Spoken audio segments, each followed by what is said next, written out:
Hello, welcome into PB at Night. This is pbcasttv's nightly show where we talk about the latest not only in technology news, but also what's going on around the web. And I'm really sorry, I don't know why, but Justin.tv's having a little bit of problems with me trying to push the video live, so we've had a couple mishaps here. That's why we're starting late, like 15 minutes late. But anyway, great to have you guys here. You can also check us out on YouTube, youtube.com/pbcasttv. Welcome all you guys on YouTube. Thanks for joining us. Also, we're bringing you live coverage of CES, January 6th through the 9th. Jacob will be live from the show floor throughout the week, and we'll be talking to him on Saturday morning, time yet to be unknown. And our time to be announced, I should say. And Jacob will be bringing us that stuff from CES, and he's going to be posting all of that stuff to our blog over at pbcasttv.com. So fun and exciting week. It's going to be a tiring week, but it's going to be a great week. And if you want to learn more about how we're going to be bringing you CES coverage and things like that, make sure to check out last night's Gadget Gurus, episode 35. That should be the latest post to our website. So, yeah. Let's go ahead and jump into the news. This is a really long theme that I found. It was kind of cool, though. So, anyway. Yeah, exactly. Lindsay Lohan was let out of rehab this week. Or actually today, TMZ had a few exclusive moments with Lindsay before she ran out into a huge pap crash at Equinox in West Hollywood. They asked her about moving into back into her home, and yeah, she was released from rehab. Yeah, you know, I'm not really big into celebrities and things like that, but she's out of rehab and she's hitting the gym, so I thought that was kind of interesting for all you fun people there. So let's jump into some sports news. We kind of talked about yesterday how Black Monday occurs, especially for a lot of the NFL teams who are not playing in the play or who are not in playoff contention. The Cincinnati Bengals and Marvin Lewis agreed to a 3-year contract extension. Mike Brown, the Bengals president, said, it was good for them to sit back and think of different things, such as, evaluating things. But at 2:30 today, he got the phone call saying that Lewis would be back and recording a record-breaking ninth season despite a 4-12 record in a franchise worst 10-game losing streak. Like I said, he's been there for 8 years. He'll be moving into his 9th year. So, yeah, great to see him get another chance. Hopefully the Bengals will be doing better next year. So, we talked about this yesterday, or maybe not yesterday, but Michigan Athletics Director Dave Brandon has decided to fire head football coach Rich Rodriguez following 3 difficult seasons that saw the team win just 15 games, and Rodriguez staff found guilty of violating NCAA rules, according to the Detroit Free Press, which were kind of an odd rule breaking. It was kind of an odd rule that they broke. I believe that they were practicing too many. I think they recorded too many hours of practice over the summer or something, which was something, I don't know, minor infraction, but they still got penalized for it. Rodriguez and Brandon were expected to meet about the state of the program Tuesday, 3 days after the Wolverines fell 52-14 to Mississippi State in the Gator Bowl. The Associated Press reported Tuesday, after Rodriguez was still in the meeting with Brandon, that even amid the Free Press's report that Brandon had made his decision, the AP also reported that Michigan had postponed the meeting with Rodriguez. So essentially he was fired today, and they're on the head coaching hunt. A lot of people are saying Jim Harbaugh, the coach of the Stanford Cardinal. We talked about that. We kind of previewed that bowl game last night. Stanford won, I think, 40-12 or something, 41-12 or something. But now they're expressing that Jim Harbaugh will be coming into, or hopefully going to the NFL. That's what he wants to do. So a lot of Michigan fans have kind of backed off that. I've got a friend at school who's a Michigan fan, and he said, he wasn't actually sure if they actually wanted Harbaugh anymore, considering that he wasn't showing very much interest in the program and things like that. So, and his brother, I think he's a coach, or he's either an assistant coach or a head coach in the NFL. His dad was a head coach at Western Kentucky for 15 years. He won a championship in the a couple. Let's see, when did he win that championship? It was a while back. But anyway, so he's got some decisions to make. Michigan's got some decisions to make, and of course, succeeding Lloyd Carr, one of the greatest coaches in Michigan football history.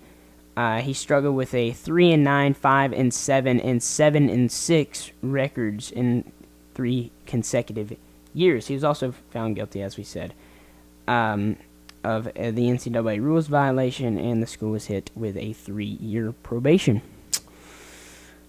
So I know we said that we wouldn't talk about that many CES things, but Microsoft has issued an advisory today that on a Windows security vulnerability after an exploit code went public. The bug is not under attack, according to the company. An explicit code for the Windows security bug has gone public, prompting Microsoft today to issue an advisory to warn users. So far, no attacks have taken advantage, but they have released a security advisory. I can't talk today. Advisory 2490-606, and it has an effect on the Microsoft Windows graphics rendering engine on Vista, Server 2003, and Windows XP. Vulnerability does not attack. I can't talk. Windows 7 or Windows Server 2008 Release Pack 2. So luckily it's not on Windows 7, but I still know a lot of people were running Vista and even XP, so this could be a patch that you probably need to look at.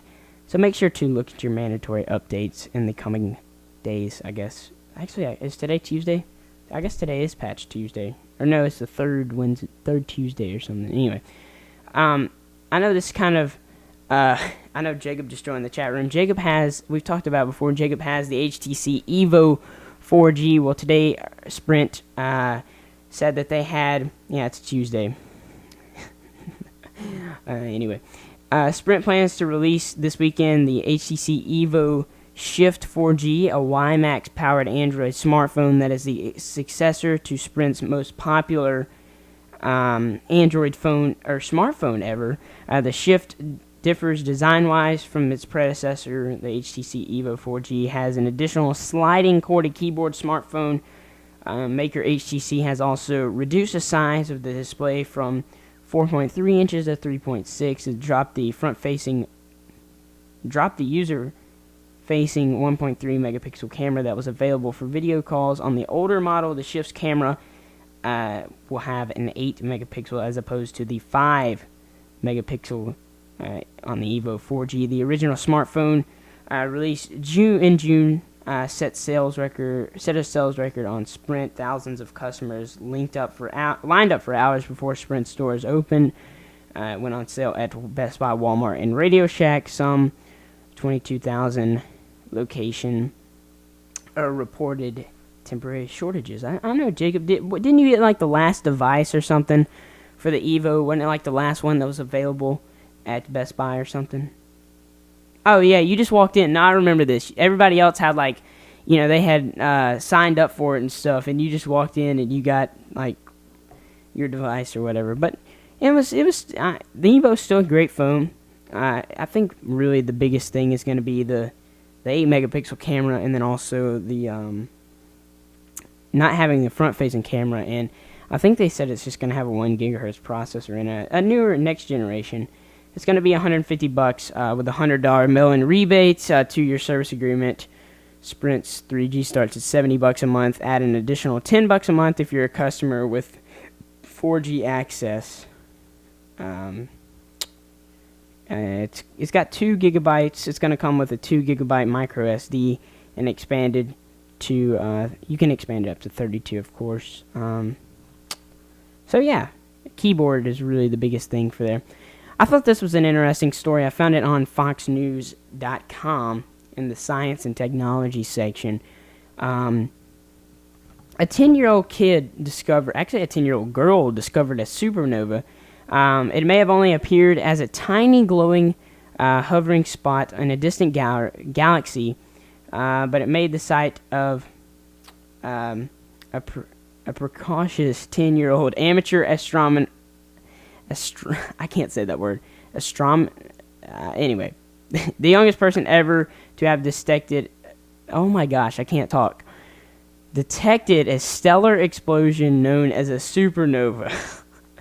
Catherine Aurora Gray of Frederickson, New Bismarck, Canada, discovered the supernova explosion in the galaxy called UGC 3078 within a faint constellation. The galaxy is approximately 240 million light years away, and she saw it on a map. Yeah, whatever, I don't know. Anyway, she saw it on a map, and Gray's discovery was made on January 2nd using images that were taken of the galaxy on New Year's Eve. The supernova was verified by an Illinois-based amateur astronomer. I can't even say that. Anyway, but that's kind of cool that she was the youngest person to discover a supernova. So, plus it was actually that just came out today, so it's kind of cool. So we just talked about Rich Rodriguez being fired. I don't know why this came up again, but anyway. And tonight we have another intriguing game, the Sugar Bowl, the All-State Sugar Bowl, I think it is. It's going to feature Ohio State. Ohio State, 10-1, 7-1 in the Big Ten. And Arkansas, we're 10-2, 6-2 in the SEC, losing to Alabama and Auburn. And the really interesting thing is Ohio State is 0-9 against SEC teams in bowl games in their history. So I'm not sure if tonight is going to be the night for them. Kickoff's going to be in a couple hours. Which Buckeye squad will we see take the field? This is from NationalFootballPost.com. The confident bunch led by quarterback with a swagger, or the squad being somewhat humbled by the NCAA violations impeding doom in 2011. How Ohio State comes out on the first series on both offense and defense will initially be the most intriguing aspect of the contest. It was well noted, we've talked about it before, how they were a lot of people were saying, hey, why were they accused of doing the things that they did, but they are still able to play in the Sugar Bowl? I think that's wrong. I think if they were going to have to sit out, they should have started their suspension tonight, but instead Terrell Pryor and the other 4 juniors will be playing tonight.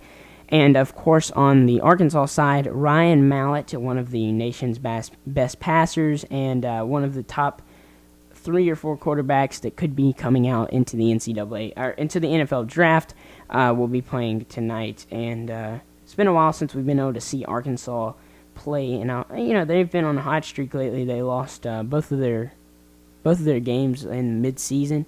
They've been on a 5-game winning streak, so it's going to be kind of cool to see what they do. And 2 really high-scoring offenses. I think I'm going to give the nod to Arkansas on the defensive side, and I'm picking Arkansas, even though they've got the spread. I think it's 4 points to the favor of Ohio State. Our last story of the day is kind of an interesting story. Ron Franklin, I can't talk, I don't know why. I guess it might be just because I just ate. I don't know. Anyway, ESPN dropped Ron Franklin over remarks towards Jeannie Edwards. Parting won't be sweet. This is from USAToday.com. Parting won't be sweet sorrow for ESPN news anchor who was dropped today after insulting a female colleague. ESPN spokesperson Josh Kruwitz told USA Today Game On blog that Ron Franklin, after a 25-year career, because of his actions towards fellow announcer Jeannie Edwards, which I'll bring up the picture here. This is Jeannie Edwards right here. That's her picture. Last week during the bowl game preparations, based on what occurred last Friday, we have ended our relationship with him, Kruwitz said. Franklin issued an apology towards Edwards through an ESPN spokesman for calling her a sweet baby, and then objected, amending it to a-hole. I said things I shouldn't have, and I'm sorry, Franklin said in the statement. I deserve to be taken off the Fiesta Bowl. Franklin first joined ESPN in 1987, so it's kind of unfortunate that he will be gone. But, it's a different time, different time, whatever.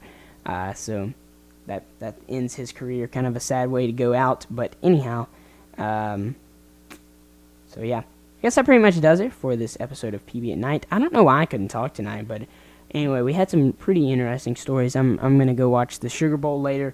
Also going to go test out my new monitor that I got. And like I said at the beginning of the episode, you can follow us on Twitter, twitter.com/pbcasttv. You can check us out on pbcasttv.com because Jacob is going to be bringing us full coverage of CES 2011, January 6th through the 9th. If you're watching this after the fact, you may have already missed it, or Jacob may be streaming then. But the best way is to follow pbcasttv on Twitter. Also follow Jacob on Twitter, twitter.com/freakinghuge, FREAKINHUGE. And also, you can follow me on Twitter, twitter.com/thatnickjones. That is the easiest way to figure out when we go live. So, yeah. I guess that pretty much does it. So, now we don't have a show tomorrow, until Thursday, which will be the 6th. January 6th. I guess I'm Nick Jones, and we'll catch you later. Peace, as Jake would say.